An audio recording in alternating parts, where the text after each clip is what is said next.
Let's do it. Hello, everyone. Thank you so much for tuning in today. So excited about my guest today. The lovely, the amazing Rebekah Borucki is here with us. Thank you so much for joining us today, Bex. Thank you for inviting me. I love you. So I'm excited to just be here and chit chat with you anyway. I know this is great because Bex and I are friends in real life and colleagues. And I'm really excited about what we're going to talk about today. I'm actually really excited because I feel like I'm going to ask you some questions about things that I don't really know about you, even though we are friends in the world. So I'm really excited to get to know you even more. And I know that the listeners and watchers today are also, but before we launch into anything, let me read, just so you're like, well, who is this girl? Let's share that with you. So Rebekah Bex Borucki is the founder of Bex Life and the Blissed In Wellness Movement. She's the mother of 5. She's a TV host, a meditation guide, author, speaker, birth doula, fitness and yoga instructor, and popular social media personality. She also travels extensively, sharing her love for yoga, wellness, and meditation at exclusive workshops, luxury retreats, and public events. Her first book, You Have 4 Minutes to Change Your Life, is being released by Hay House in February 2017, which is now. Yeah. And for more information, you can visit bexlife.com/book, and we'll talk more about that in a second. So you have 4 minutes to change your life. That is what we're really talking about today. So I want to talk a little bit about this book. I want to talk about meditation, the idea of really 4 minutes, is that for real? And then I also want to cover a little bit, because I love talking about manifesting. I want to cover a little bit about how this all manifested to come about, because I know people love a good manifestation story. First, tell us a little bit about the book and why you're excited about it. So the book is 27 meditations that I have used in my life based on my personal mantras to heal myself and to manage my everyday anxiety, stress, and symptoms of depression that creep up every now and again. And those 27 meditations are accompanied by stories from my life. So there's little stories from childhood, happy ones, dramatic ones, from my life now as being a married mother of 5. And they cover all the bases from grief and body confidence and weight loss and self-esteem and and abundance and manifestation and all that good stuff. So it's like a little meditation toolkit. Amazing. And so, well, first of all, I love that you're covering all of these beautiful aspects of people's lives. And I want to just talk a little bit about meditation, just in general, and how you got into it. Why? Because obviously you do a million things, as I mentioned in your bio, that you've done everything from yoga to fitness, host a TV show. So why meditation, and when did you get started with meditation? Meditation is actually my oldest self-care practice. I grew up in a fairly religious household where prayer was very important, and we were trained or instructed to pray every single day. And I had this prayer practice that was more of like an open dialogue where I was constantly connecting with my higher power. And when I was 15, I discovered Be Here Now by Ram Dass in a used bookstore, which is a classic in this industry, or our segment of the industry. Wait, I have a question before you go. Yeah. I like to interrupt, so I hope you don't mind. Go ahead. I'm like, wait, I need to know more. So when you said that you we're having this sort of open dialogue, that this was part of your growing up. Can you tell us a little more specifically, what did that sound like? What was that like? Was that just you sitting in a chair having dialogue? What was that conversation like? So one of the greatest gifts that my mother ever gave me, my mother who passed away 3 years ago, one of the greatest gifts she gave me was, as a little girl, she told me that God loves me as is. He loves me as I am, and that I have a direct connection with God, that no man, minister, teacher, or guru can come in between. So in my little 5-year-old brain, I pictured this red string, I don't know why it's red string, but this red string from my heart directly into the sky where I believed God lived. So, and it was tight. So I knew that whenever I wanted to be heard, or when I was feeling lost or alone or sad, that I could kind of it was almost like the little cups with the string that you could talk to each other, that I could have that connection, and I was always being supported and listened to. So I always had this sense that I was important to somebody, and that my voice and my wants and my needs were valid and worthy. And that led me to have this connection where I was in constant conversation. So before any decision, like as a teenager or an adult, I would kind of check in and be like, God, why is this happening? Or God, what should I do? And as a little girl, if I would get teased or bullied, I'd say, it was like a playmate or a friend that I could confide in. So it looked like a real conversation where I would speak out loud all the time. Wow. Yeah. That's amazing. And then because I feel like that sort of concept, can change over time as you become an adult. And at some point you can get cut off from that connection for a variety of reasons. So did you ever experience that where that red string was no longer in connection? Yeah. I wrote about it in the book as a preteen and adolescence. I let the voices of my peers become louder than God's voice or my intuition. And that's, my changing body and hormones and all the other stuff that was going on in my family life. It really led me astray from that practice. So while I always felt that I had that connection, I wasn't using it. I wasn't reaching out. And I was placing my value, my self-worth in the opinions of others and in the opinions of my peers. And that's when I think that Be Here Now and Ram Dass was kind of sent to me. It was like, it was divine intervention, because that's when I needed it the most. I was really feeling lost. I was going through a lot, and I found this book, and what it did for me was it changed my idea of prayer as being something that I send outward, to meditation, which is something that goes inward.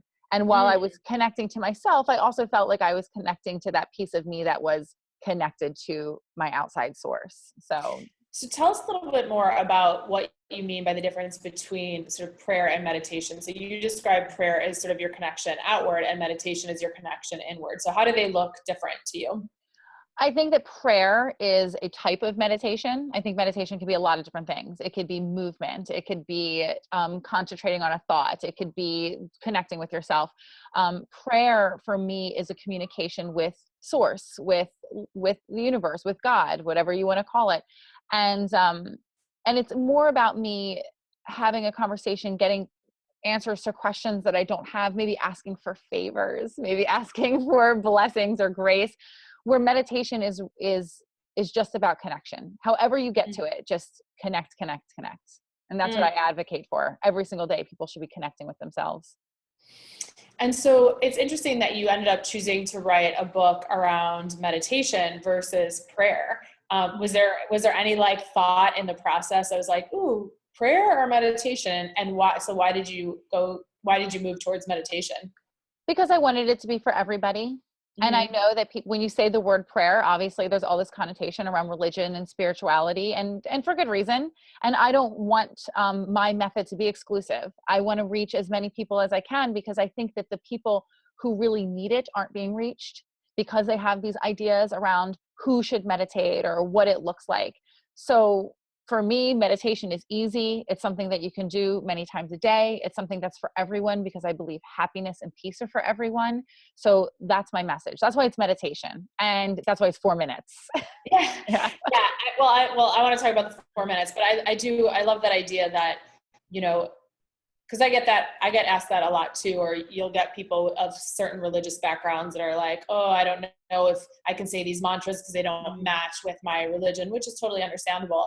And meditation has nothing really to do with religion at all. It just has to do with connection, which is so beautiful. And so tell us a little bit about, so you have 4 minutes. Yeah. We're going to make this happen in 4 minutes. And, well, first of all, I want to just share something with everyone listening and with you, Beck. So obviously I have these 5-minute workouts, and I think that they're totally profound. And I think they're actually mini meditation. So I have no doubt about the power of 4 to 5 minutes at all. I experience it all the time. The one thing that's really interesting is I've never been one to, I've gone through phases with meditation practices where I've done sitting meditations, and I find it's like 5 minutes, and I'm like, yeah, I'm good. Like I've never really expanded into a regular long meditation process. I think because I find other ways to meditate, whether it's through movement or through writing or through walking. For me, like movement has a lot to do with meditation. But tell us a little bit about, 4-minute meditation. Like, how is this possible? How does it help you? Why do you only need 4 minutes as opposed to 10 or 20 minutes? Tell us about the time frame a little bit. So I have to tell people, honestly, I've been doing this for almost 24 years on a daily basis. Like, I'm going to be 39 this year. So my practice has expanded beyond 4 minutes. I do have a longer meditation practice that sometimes happens every day, and more often it does not. And I can go and sit with a guru or a teacher for 2 hours and sit in stillness and reach a different level of connection that I would in 4 minutes. So that's that part of it. But the 4-minute meditations are what actually sustain me and what keep me going every day. I love my life. I love my husband. I love my kids. I love my farm animals. And I want to be in my life. I don't want to escape it. And for me to be fully engaged and energized and positive and not crazy every single day in this chaotic life that I have, I need times to check out. So what the 4 minutes do, and sometimes it's just 1 minute. Sometimes it's just connecting with my breath, for 10 breath cycles.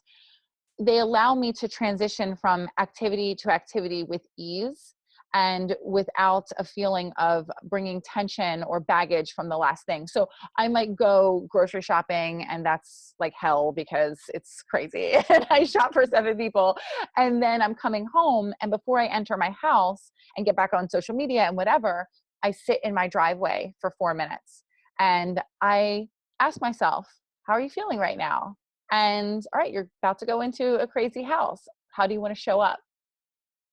How do you want to mother tonight? How do you want to be at dinner? So I do that. I check in with my breath. I tell myself, like, I'm here, I'm listening, you're worthy. I'm so glad that you're spending this time with me. Like, I'm talking to myself. And then I head inside, and that's it. And I do that several times throughout the day because I think that's the flaw in the way that we live our lives today. The busyness isn't the problem. It's allowing ourselves to recharge between the busyness. Like, we do it for our phones, but we don't do it for our own energy levels. So that's what I'm offering in the book. That's amazing. And so, what's one of your favorite meditations in the book? Would you say? Do you have a favorite? My favorite chapter in the book or the meditation chapter was the last one. And that's on gratitude, abundance, and service, and how when you have gratitude for what you have, abundance is inevitable. You will receive tenfold. And when you receive, it is your obligation and responsibility to share in service. And that service then starts the cycle again, where you feel so good about everything, yourself, life, other people, that you have more gratitude.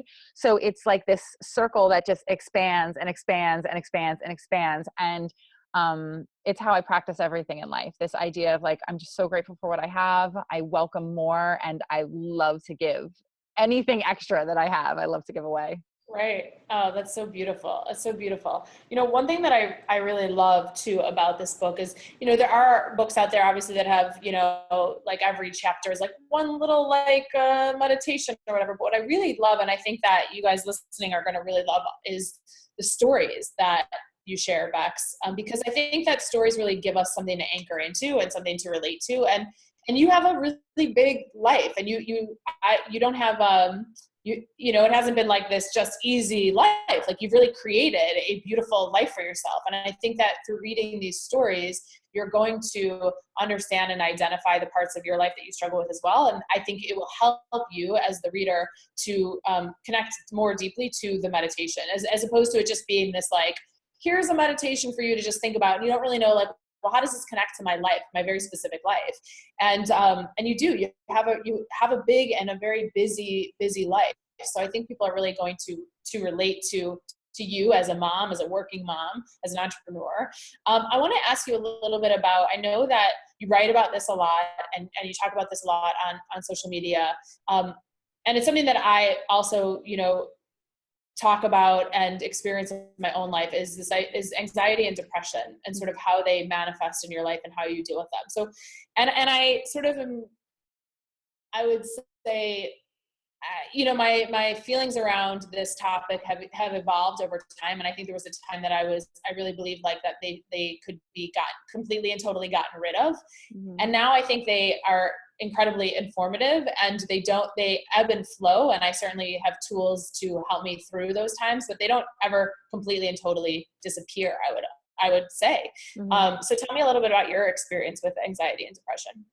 Gosh. Well, I have a long history. I had a rough childhood where I was exposed to a lot of things that were overwhelming to me, and that manifested in me acting out and not being able to control my own emotions, and I wasn't able to communicate effectively like how it was hurting me. So I went through the therapy cycle. I lived in a group home for a while. I was suicidal as a preteen. So there was a lot of stuff that I had to deal with, and I didn't really have the correct tools to be able to manage it.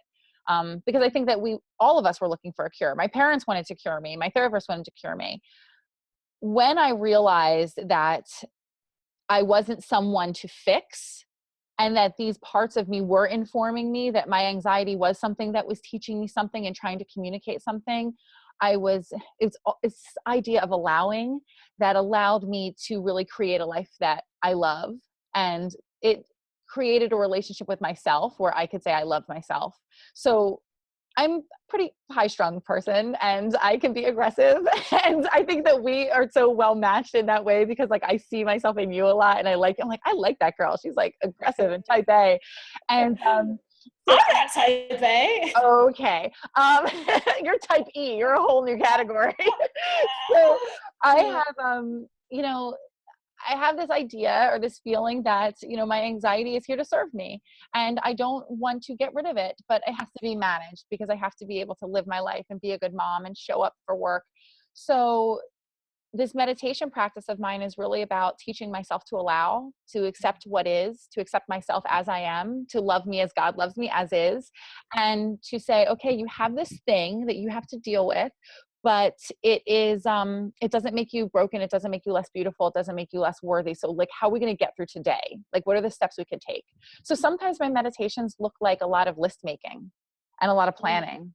Like I get into meditation and I say, how can I serve myself today? And I like grab my planner that's always with me. And then I'm writing like a massive list, and it helps sort it out, Mm-hmm.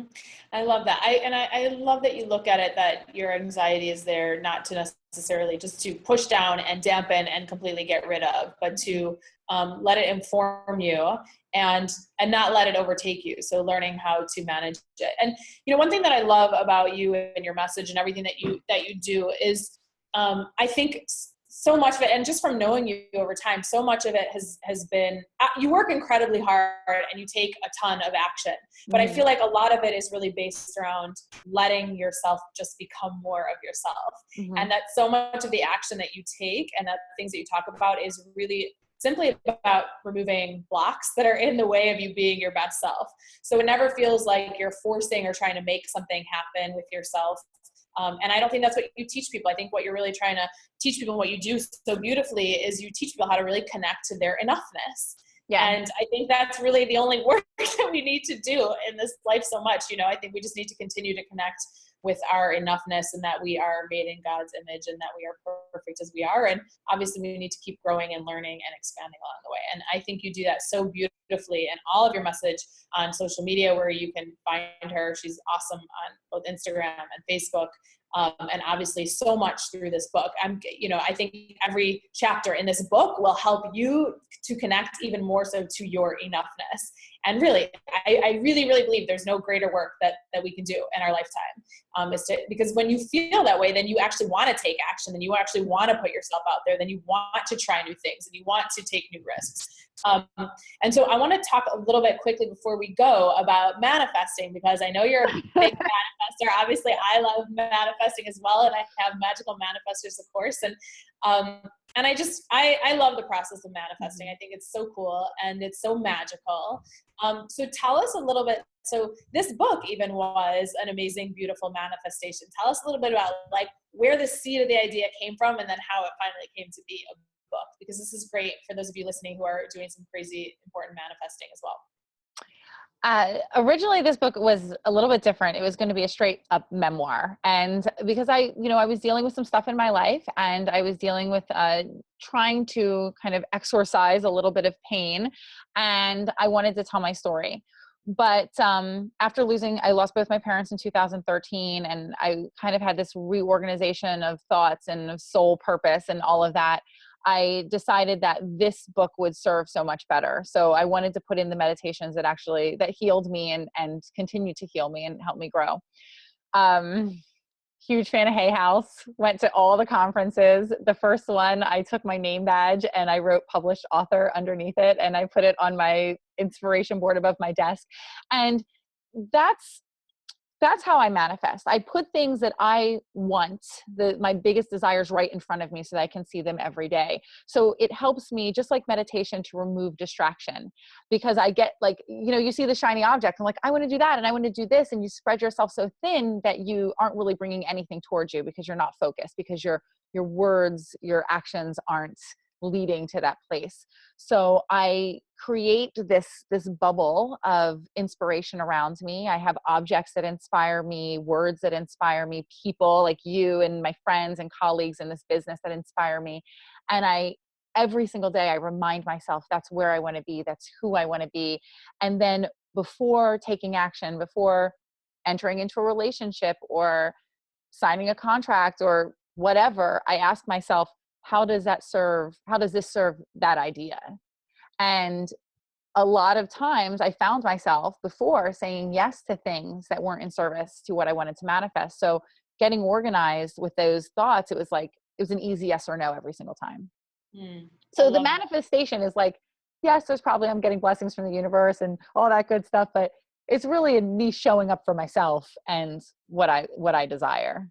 Yeah, absolutely. And so you put your name, you put your published author on the name tag, and then you just continue to take your actions to build both your business did you start writing the book before you got the book deal? I did. Well, I had the other book that I started, and I started writing it, but really what the actions, the little actions that I take, like our dear friend Jessica Ortner, who's a Hay House writer for the Tapping Solution. She's beautiful.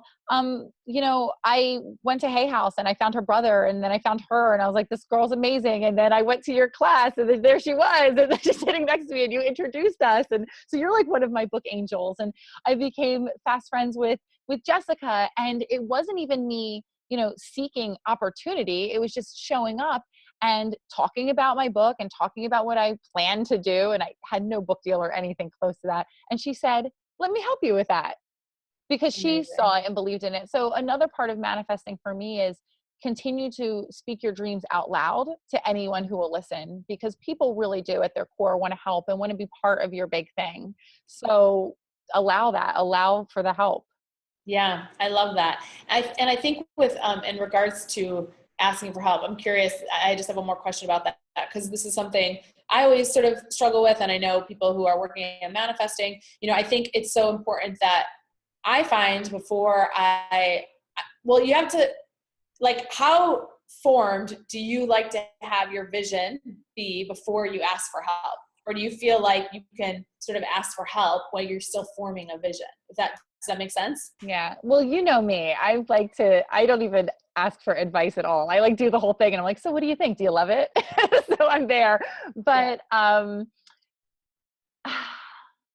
that's a hard one, because I feel like it's not so much that I ask for help. It's that the way that I ask for help is constantly showing up for people. I want to be someone who people want to show up for. So, and it's like with this book, the outpouring of love and support has been incredible. And yes, I did the ask, could you help, share my book at the end? But it's been beyond expectation, because I do feel, to my credit, that I am a person who loves to help. Definitely. I think that's a really great point. I think it's really about, you have this vision, and then you start to take your actions, and you just start to show up for yourself and for other people. And that's the magical part, I think, of manifesting, because then these things start to happen organically, just simply because of the deep and grounded intention that you have behind everything you're doing, which is, to be of service, to be helpful, to help people, connect to their enoughness, all of that. So, I think that's great. But the cool thing about manifesting and dreams coming true, though, that I have learned is that you actually don't have to have a well-formed dream for it to come true. The things that have been happening for me have been beyond my expectation, beyond my plans. And like I had no idea that I was going to be writing a book when I started posting videos online, you know, in 2009 and that, but it all happened. I had no idea I would get a TV show. It's also about showing up and being open to possibility. And when you're open, you start seeing things. Like, there's no such thing as luck. Everyone has opportunities coming their way all the time. But if you don't believe them and you're not open to them, you won't see them, you'll miss them. So I'm just open to them all the time.